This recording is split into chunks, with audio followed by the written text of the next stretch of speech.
हामी चाहिँ अहिले भुटानमा छ चियासँग अङ्कल चिप्सको मजा लिँदैछौँ डेन्जर छ पेट्रोल भर्नु गएको थियो पेट्रोल भरेर आयो अन्त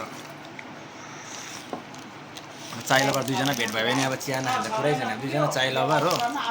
चिया नखाएर अब उपाय छैन नि अब चिया नहीं पिया तो कैसे जिया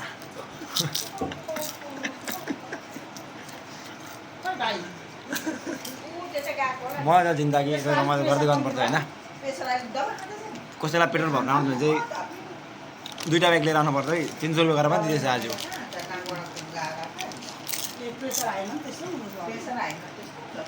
चिया चाहिँ फेरि क्या बल बनाउनु भएको छ हाम्रो आन्टीले मिठो चिया बनाइदिनु भएको छ हो अनि त्यसको मजा लिँदैछ हामीले चियाको स्वाद लिँदैछौँ मस्त छ मस्त